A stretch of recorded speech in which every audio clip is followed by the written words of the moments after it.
breaking news from Shams Charania. The Charlotte Hornets are trading star guard LaMelo Ball and Josh Green to the Minnesota Timberwolves for Naz Reid. This is right now, to me, the best backcourt in the NBA. You know what type of player I am. I know what type of player he is. LaMelo! Yes! It don't matter who's on the floor. I'm the number one option. We all know who the top dog is. Edwards. Oh, Edwards! The second round of the 2026 NBA draft had barely ended when Shams Charania posted a tweet that shocked the entire basketball world. LaMelo Ball is heading to Minnesota. The number 1 and number 3 picks from the 2020 draft are now on the same team. And just like that, this became one of the most controversial trades the NBA has seen in years, because nobody can agree on what it actually means. Charlotte broke up a starting lineup with the highest point differential in the entire league and traded the engine behind it.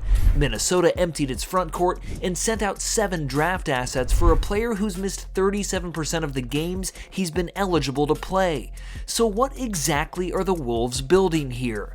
And what are the Hornets thinking on the other side? Around the league, the reactions have been all over the place. NBA legends, players, and analysts who lived this game are all disagreeing on what this move actually means. And that disagreement is exactly where this story starts. But first, shout out to PrizePicks for sponsoring this video. Before we get into the reactions, you need to understand what was actually happening inside Minnesota's locker room.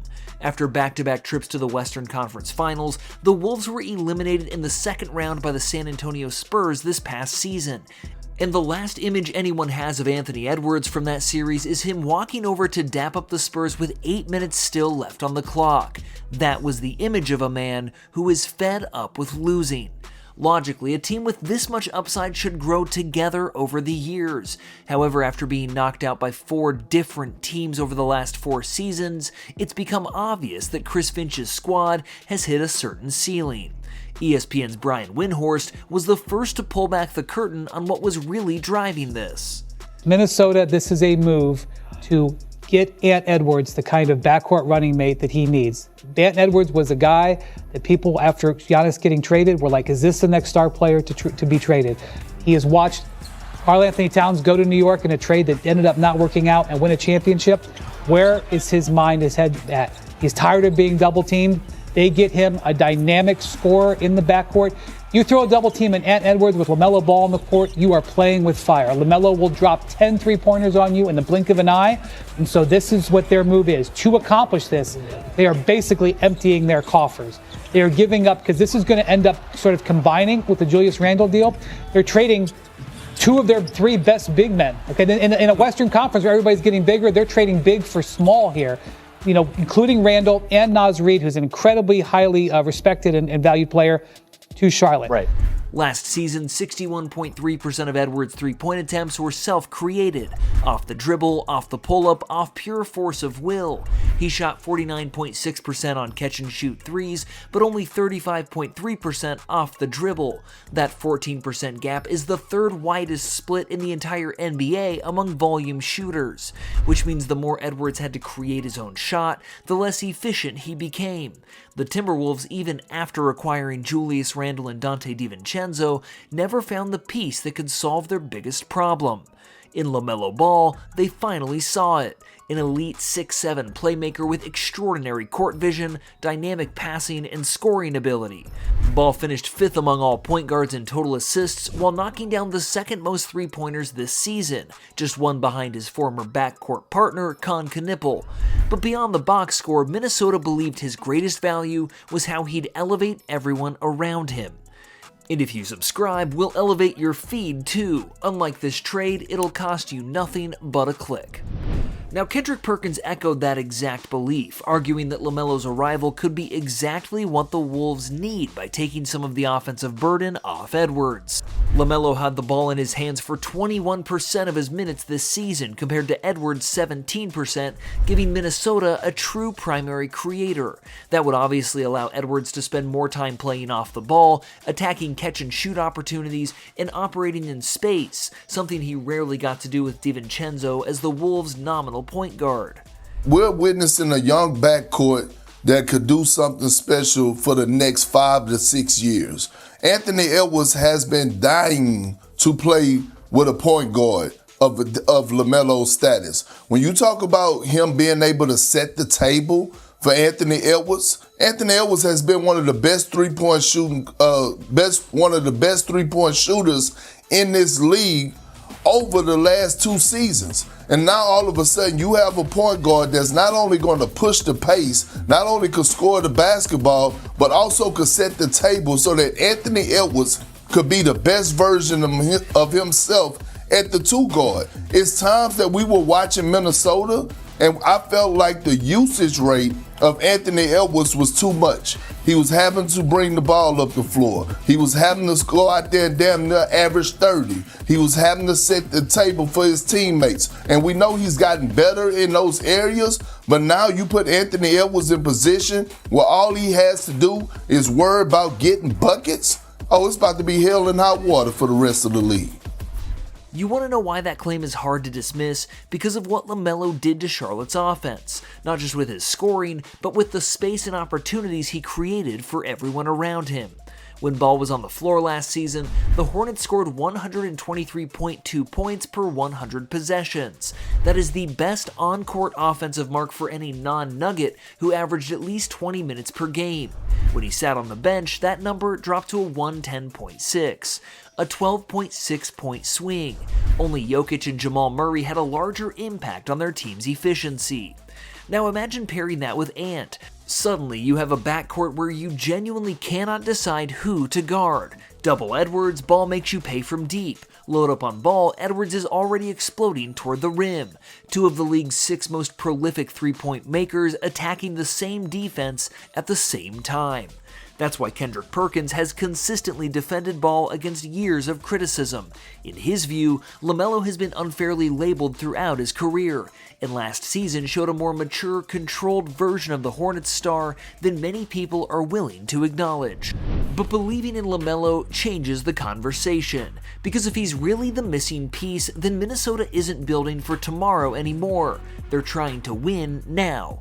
That's exactly how 2016 NBA champion Iman Shumpert saw it.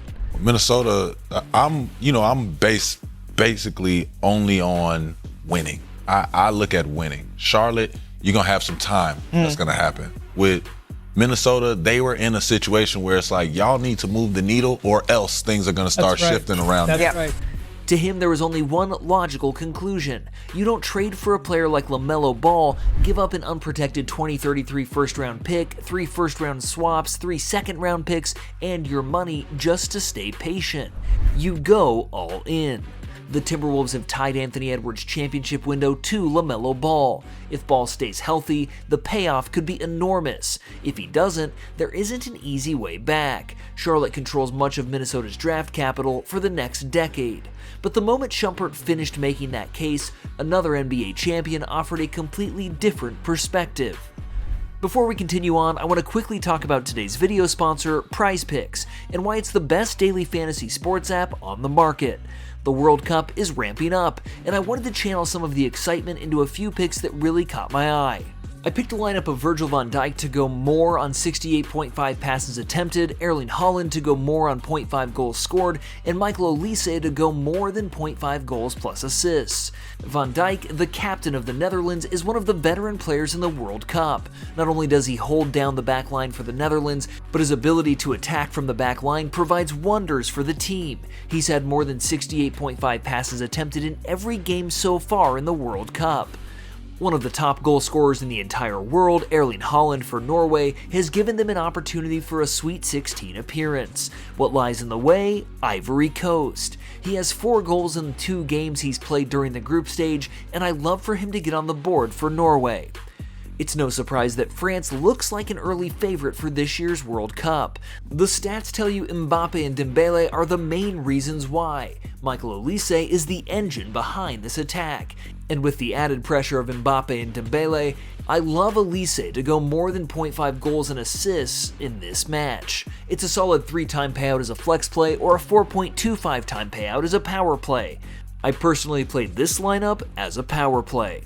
You can also follow me on the app at Hoop Dungeon to see all my lineups. Prize Picks is available in most states including California, Texas, and Florida, so chances are you can get in on this. Here's the deal for new users. Download the app and use code HMA to play your first $5 lineup and get $50 in lineups instantly.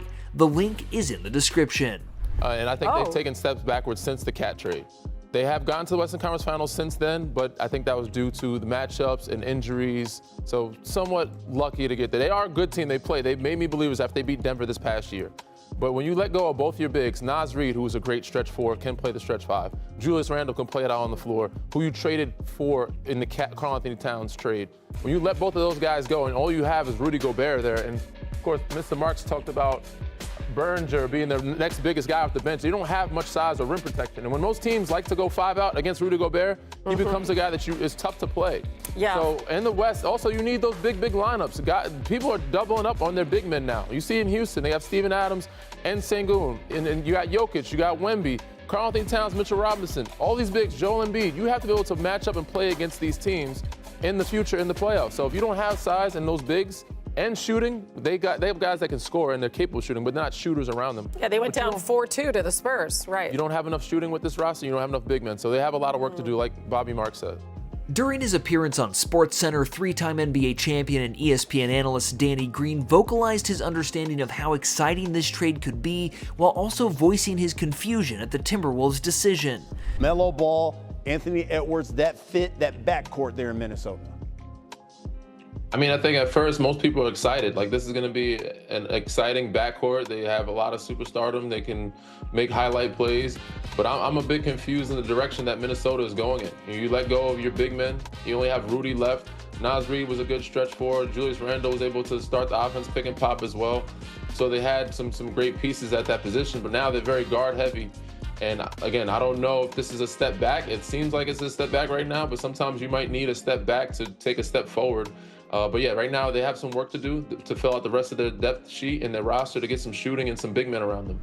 Danny Green didn't question LaMelo's talent, he questioned the roster. Green admitted the Wolves became more exciting offensively, but argued they also became less complete. Minnesota's identity had been built around size, with Rudy Gobert, Julius Randle, and Naz Reid giving them one of the league's deepest front courts. Now Gobert is the only proven big left. And that's not a small concern. Last season, the Timberwolves played over 3,200 minutes with 2 bigs on the floor and fewer than 400 with Gobert as the lone big. That wasn't an accident. It was how they believed they could survive the Western Conference's elite front courts. Now they're asking Gobert to anchor everything by himself. Maybe Minnesota already has another move planned. Maybe they'll add another rotation big before the season begins. But until that happens, Green's conclusion remains fair in a way that only someone who's won 3 championships can be. Sometimes you need a step back before you can take a step forward. The question is whether Minnesota has the depth and financial flexibility to survive the step back while they wait for the step forward, which is why the national reaction to this trade became so divided. Stephen A. Smith spent 2 days arguing both sides, and in a way that perfectly captured the trade itself. You can't dislike it. It's an elite backcourt. We have to remember that LaMelo averaged 20 this year, shooting 37% from three-point range. Him and Con Knipple were 2 and 1 respectively in terms of three-point field goals made. LaMelo Ball made 272 three-pointers. So the brother can score, but his gift is passing the basketball. And look who he's passing it to. A superstar, if ever there was one, in Ant-Man, Anthony Edwards. So certainly from a backcourt perspective, knowing how desperately they needed help at the point guard spot, you definitely answered that call. So I think it's definitely a huge, huge plus, and I give them credit for that. We didn't even bring into the equation a Denver Nuggets squad, a Houston Rockets squad once they get Van Vliet back, etc. You look at the size that exists within the Western Conference, and really much all you really have is Rudy Gobert, at least to a large degree. That's how I'm looking at it right now. There's nothing to dismiss or be negative about the trade. LaMelo Ball is a star. Ant-Man is a superstar. That makes for an elite backcourt in the National Basketball Association. I get that part. I just got questions about what they're going to do with their front court, because losing Naz Reid obviously is somewhat of a significant loss. On one hand, Minnesota finally found the dynamic scorer and playmaker they've been missing. A starting lineup featuring LaMelo Ball, Anthony Edwards, Jaden McDaniels, Rudy Gobert, and Ayo Dosunmu has the talent to compete with anyone. On the other hand, championships aren't won by 5 players alone. Now, the real question isn't whether LaMelo makes Minnesota better. It's whether the rest of the roster is strong enough to survive 4 playoff rounds. Because Gobert remains one of basketball's greatest defensive anchors. Yet throughout his time in Minnesota, the Timberwolves almost never asked him to battle elite Western Conference frontcourts without another proven big beside him. Now, they might not have a choice. If you want to know how most players actually felt when the Shams notification dropped, forget the polished studio takes. DeMarcus Cousins gave you the realest version. Kind of broke last night or a couple days ago as far as, there being some conversations around LaMelo Ball, so I didn't expect it to happen as quickly as it did. Didn't expect to wake up to it this morning, but obviously the news broke. But I think it's a great move for Minnesota. They've been in search of a point guard to pair with Anthony Edwards. This is a fun, exciting point guard, fun playmaker, plays with a lot of, fun, good, energetic energy. So I think, that'll be a good mesh with him and Ant, 2 charismatic type of players. I think that could be something really special, something maybe the league haven't seen in a while.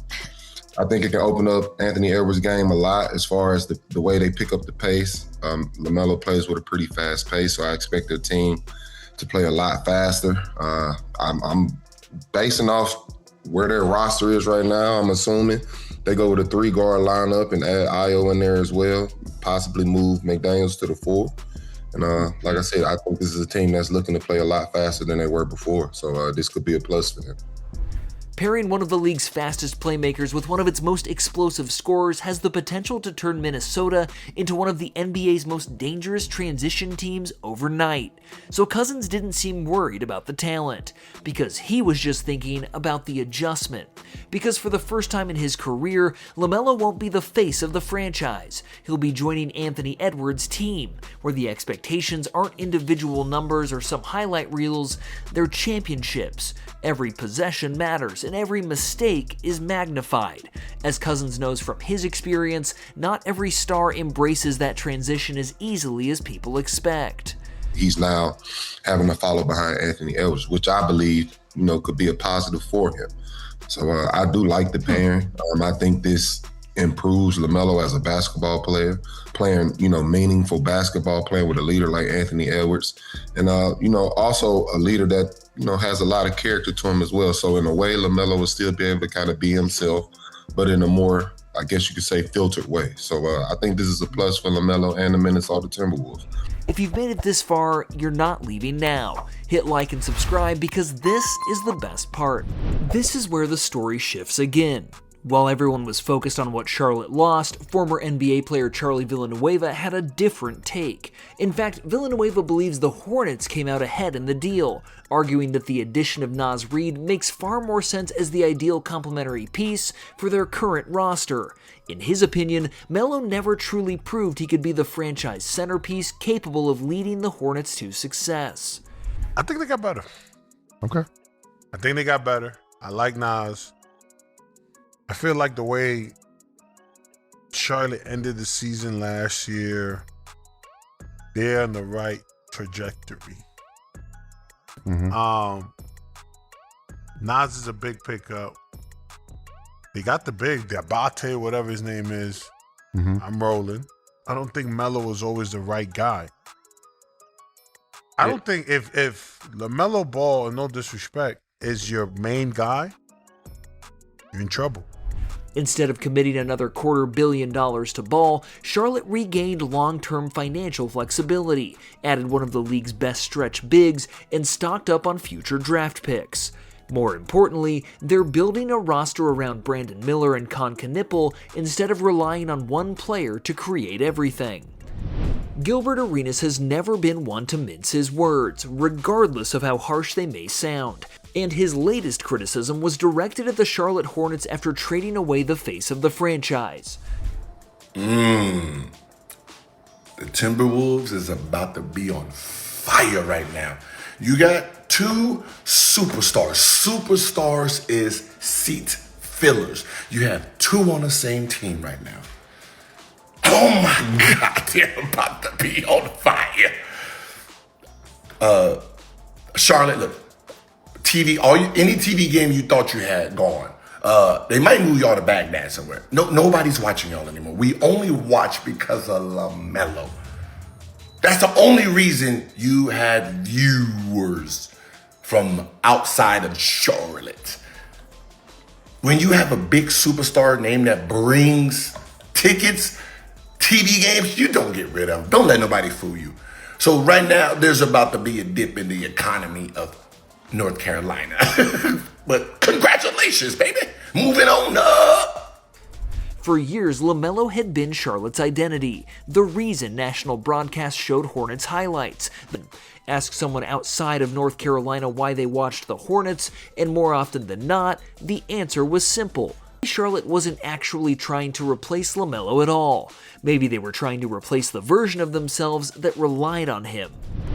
Dan Patrick described this trade as more than a roster move. He called it a culture change. And when you sit with that long enough, you realize both teams were really answering the same question, just from opposite sides. How much is a window worth? Minnesota looked at Anthony Edwards' prime and decided waiting was no longer an option. They pushed their chips to the center of the table, pairing him with one of the league's most gifted playmakers and betting that elite talent outweighs the risk. If LaMelo stays healthy, the Timberwolves could have one of the most dangerous backcourts basketball has seen in years. Charlotte made the opposite bet. They decided flexibility was more valuable than uncertainty. Instead of committing hundreds of millions of dollars to a player with a long injury history, they chose financial freedom, additional draft picks, and a younger, more balanced core built around Brandon Miller and Con Knipple. Neither team played it safe. This trade won't truly be judged today, tomorrow, or even when opening night of the next season arrives. It'll be judged when the games matter most. And that's what makes this one of the most stunning trades we've seen in years. So now we want to hear from you. Does this backcourt actually take Minnesota to a championship? Or does LaMelo's injury history make it a trade they'll regret in a few seasons? And did the Hornets just make the smartest decision of the offseason, or did they walk away from the one piece they've spent years trying to find? Let us know your thoughts in the comments. And if you enjoy deep basketball stories like this, make sure to like, subscribe, and turn on notifications. This is Hoop Dungeon, and we'll see you in the next one.